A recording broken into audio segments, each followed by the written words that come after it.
So this is about biomechanics revision.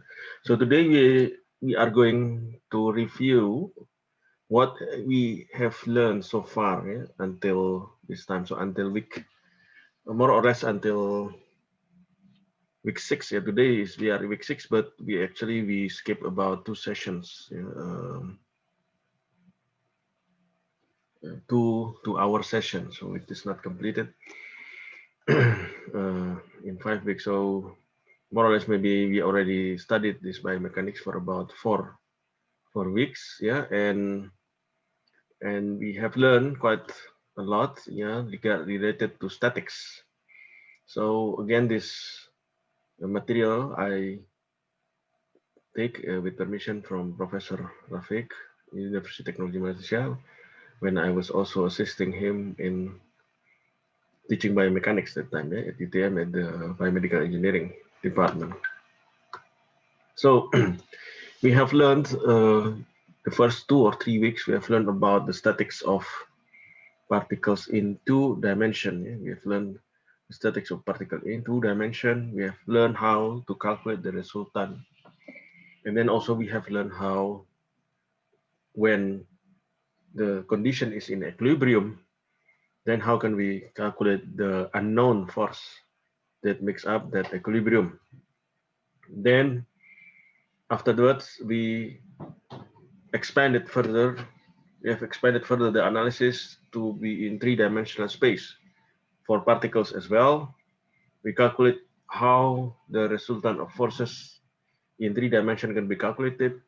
We have learned how to express a force in three dimension in three different ways using the first angle method, using the second angle method, yeah, with the projection in one of the plane in the three dimension, and then lastly also using the coordinate method using Pythagoras theorem to calculate the distance between the beginning and the end point of the force, and then calculating the unit vector component at each of the axis direction, x and y and z axis direction. Then we use this knowledge, this expression to calculate the resultant of forces in three dimension by calculating by adding the sum of the components at each axis, the I, j, and k components. Then we have learned also how to use that resultant calculation also to calculate the unknown force in an equilibrium condition where the sigma force should be equal to 0. So from the statics of particle in 2D and 3D, we have done the quiz as well. I think 2 weeks ago. I haven't finished the correcting on your thesis, your quiz, hopefully soon, inshallah. And then starting from 2 weeks ago, I believe, we have discussed about statics of rigid bodies, where in this case, then moment starts to play its role. So either in two dimension or three dimension. First, we have discussed about the static of rigid bodies in two dimension, how to calculate the moment based on the moment definition. M equals to force times the distance, the perpendicular distance, yeah, between the line of action of the force to the point where we want to calculate the moment about. Then afterwards, we have extended this concept into three-dimensional space, where we have to express the force in terms of vectors, yeah, in using the components in the x, y, and z axis, yeah, using the unit vector at those particular axes, yeah, the I, j, and k unit vectors. Then we can calculate the moment of a force about a point in three dimension using cross products of the positional vector cross product the force vectors. Then we learn about dot product and how it is being used in three-dimensional space for force vectors. And we learned how to use it to calculate the moment of a force about an axis. We've learned also how to use the dot product also to calculate the angle between two force vectors in three dimension.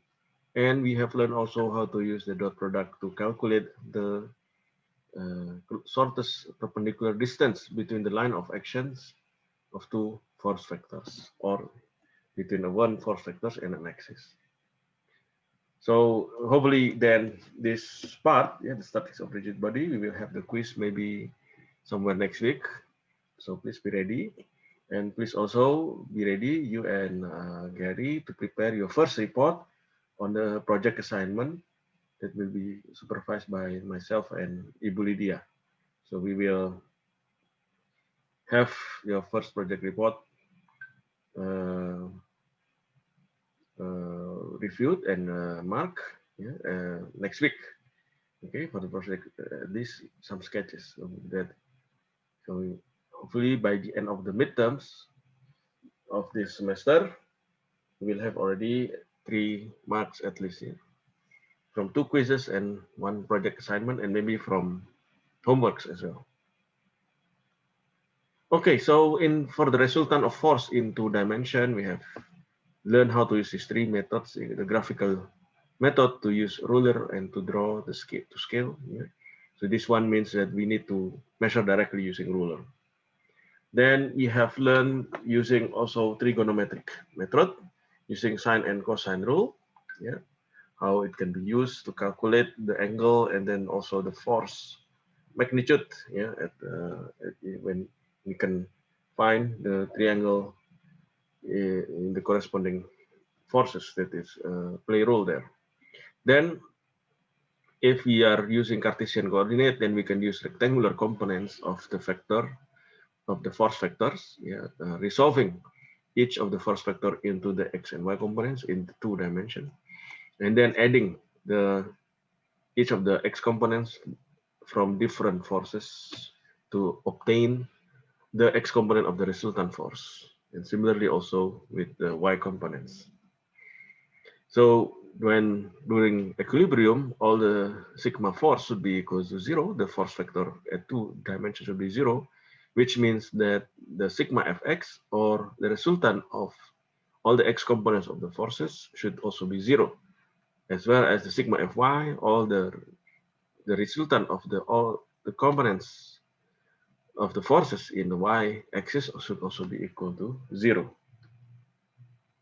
So based on this, we can then calculate the unknown force in that particular system.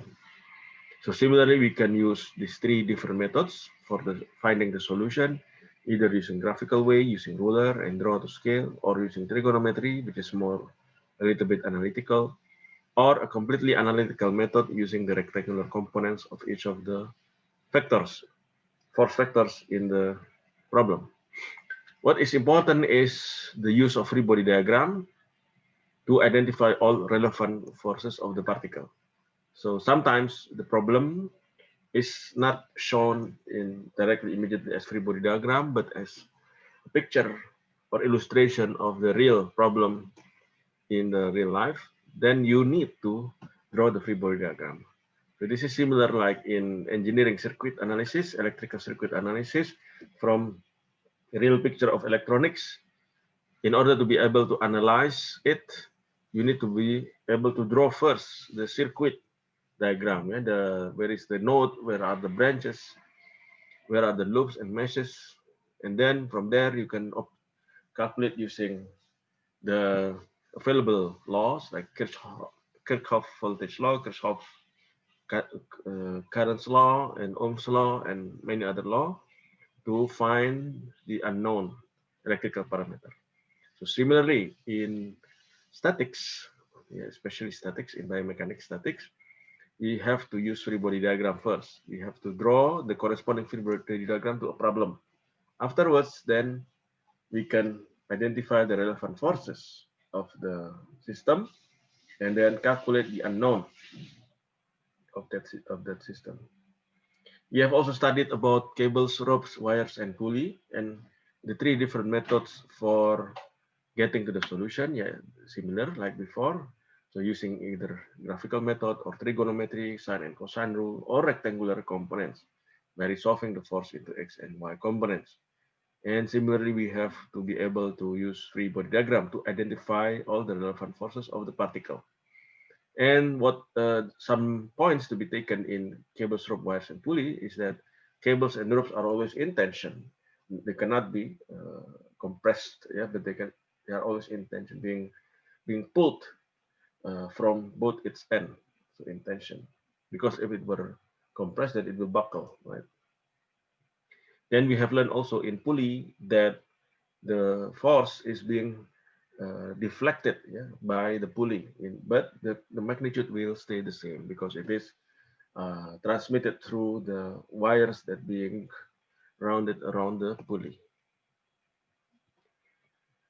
Then in three-dimensional analysis, yeah, in 3D, we have learned the three different methods to express a force in 3D in terms of its three components. Yeah, in the three components in the three different axes in the three dimension, X, Y, and Z. The first method is using first angle method. This is where angle is given for each axis. Yeah, for each the angle is given between the force and each of the three axes in the three-dimensional space respectively. So there will be theta x, for example, between the force vector and axis x, theta y between the force vector and axis y, and theta z between the force vector and the z-axis. So this is first angle method. The second method is called as the second angle method. This is when there is only given one angle between the force and an axis. Okay, so and then another angle between that force and a plane, a plane which is made between the other two axes in that Cartesian coordinate. So from there we can immediately calculate the force, the component in that known axis, yeah, one angle. While for the other two axes, we have first to calculate the projection component of the force in that plane, and then further calculate the components of that projection force, force projection into the other two axes. So two times of calculation. And using the coordinate methods, here the coordinates are given, or the dimension of the force is given in terms of coordinate between the beginning point of the force and the end point of the force. So here and then you can use Pythagoras theorem to calculate the distance between the 2 points in the space and then calculate the unit vector. So unit vector is a vector whose direction is the same as the direction of the force, but has a magnitude of 1. So a unit vector also has three components. The unit vector component in x is called as lambda x. Unit vector in the y-axis is called as lambda y. Unit vector in the z-axis is called as lambda z. So lambda x, if the first angle from that factor, from that force factor to each of the axes is known, then we can calculate lambda x equals to cosine theta x, yeah, equals to fx divided by f. Lambda y equals to cosine theta y equals to fy divided by f. Fy here is the force projection of force component in the y-axis. Similarly, fx is the force component in the x-axis. Lambda z then can be calculated from the cosine of the theta z, yeah, or equals to the fz divided by f. If somehow one of the angle of these three angle, theta x, theta y, theta z, cannot or is not known, is not given in the problem, then what we can do is we use identity formula to find that the other theta. Yeah? Using this identity formula, lambda x square plus lambda y square plus lambda z square equals to 1. Or if we substitute each of the lambda with the corresponding cosine of the first angle, then we can calculate using cosine square theta x, cosine square theta y, plus cosine square theta y, plus cosine square theta z equals to 1, which is similar basically to f equals to square root of fx square plus fy square plus fz square. This is from Pythagoras theorem. Here again, lambda is the unit vector along the line of action of that force. So the direction is the same as the line of action of that force, but the magnitude is 1. So in 3D space, when we want to calculate the resultant, what we can do is by first expressing the force vector into these three different components of the force vector. fx, fy, fj, and each is multiplied to the unit vector of each axis. For the x-axis is I, yeah, the unit vector I. So again, if you are writing it in the paper, do not forget to write cap here above the unit vector ij and k. Okay, so Rx here is the magnitude resultant x is the magnitude, the resultant of all the magnitude of the x components of the forces in the system. Yeah, and Fy is the Ry here equals the sigma Fy, so the resultant or the sum of all the y component of the forces in that system. Similarly with the Rz equals to sigma Fz.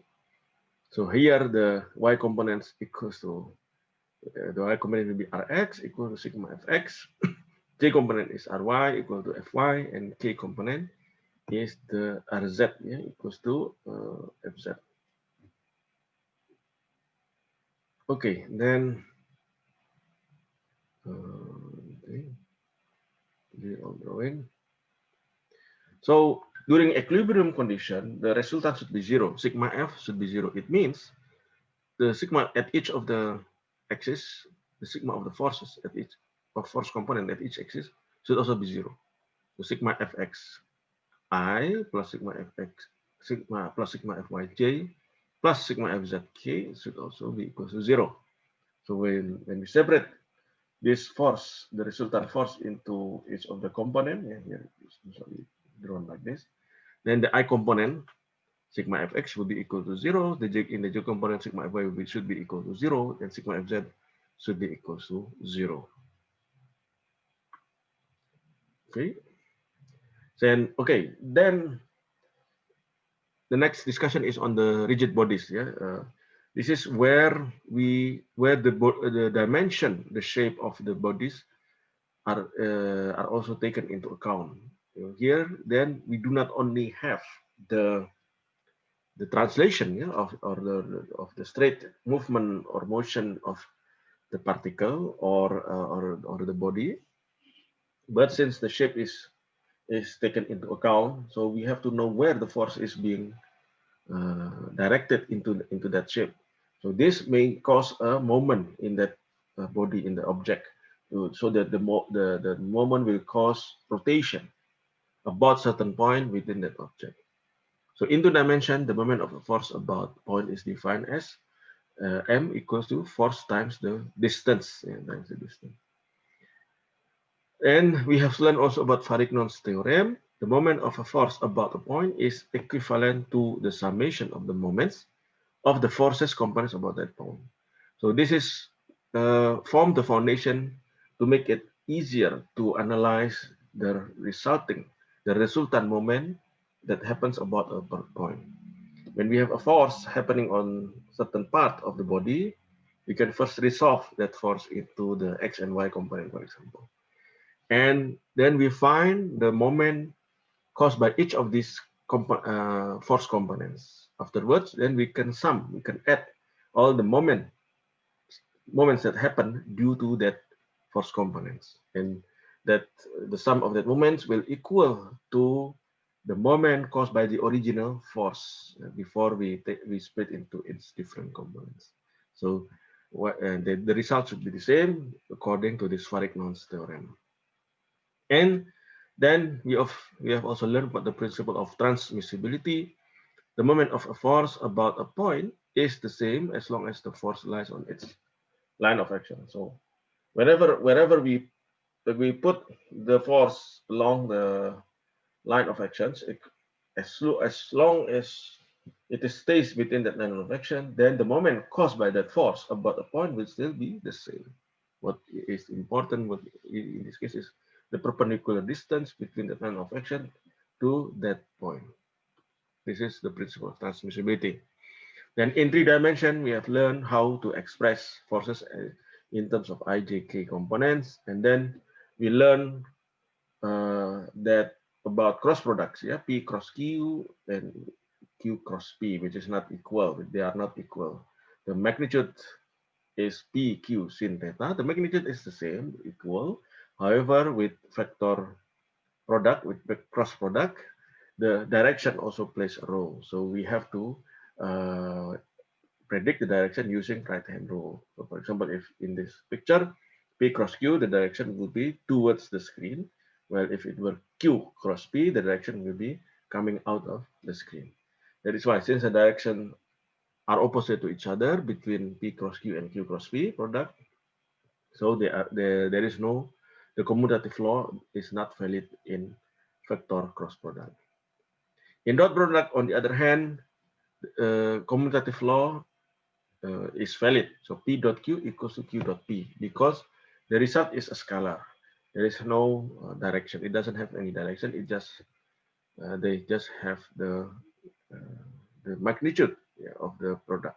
So P dot Q will be equal to PQ cosine theta. The angle between theta is the angle between the two vectors. Similarly, Q dot P will be equal to PQ cosine theta. Since they are both scalar quantity, so P dot Q is equal to Q dot P. So let's have some exercise here. We have several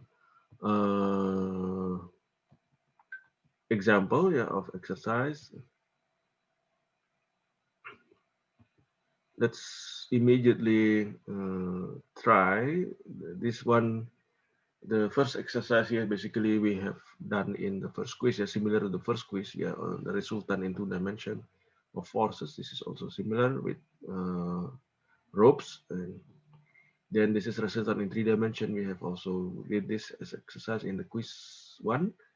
Let's try now for calculate the moment, yeah, of a force. There are 2 examples here. There's a moment of a force about point 2 dimension exercise, and to a moment of a force about a point in 3 dimension. So please use. Let me stop first. Pause the recording first.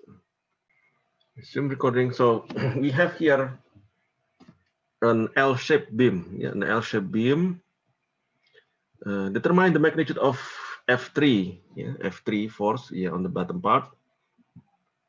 If the moment of all forces about point A equals to 4,800 Newton meter clockwise.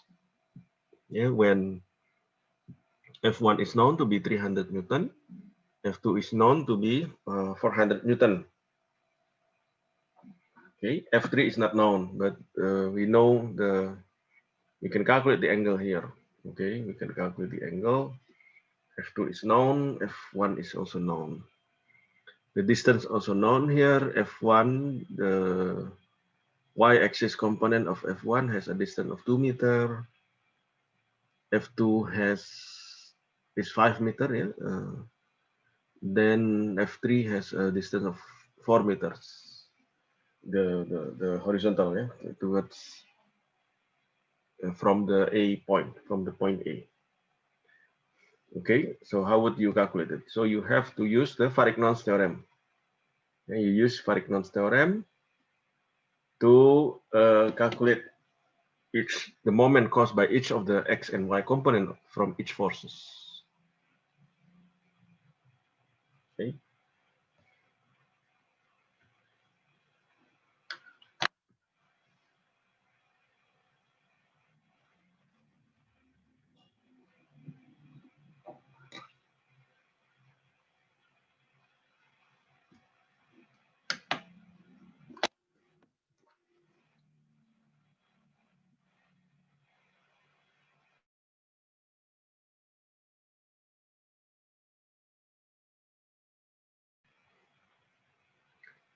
Okay, now you may start doing it in the whiteboard. No?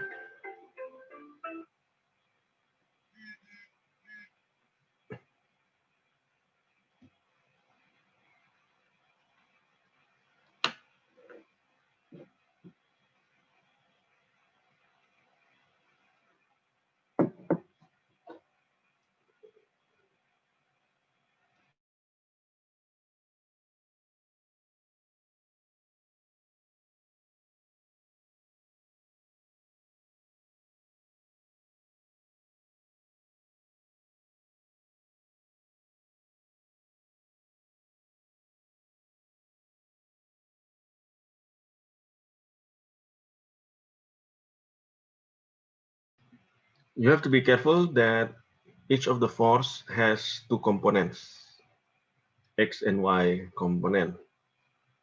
So each of these component may contribute to the may contribute a moment to the about point A. So uh, be careful on that.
And it is also good to have certain convention. For example, positive represent a clockwise moment, while if it were counterclockwise, then we assign negative moment, for example.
here you should also split into F3x and F3y, because of each of these component would make a different moment contribution about point A. What would be M3x? What would be M3y?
So, okay, since time is almost up,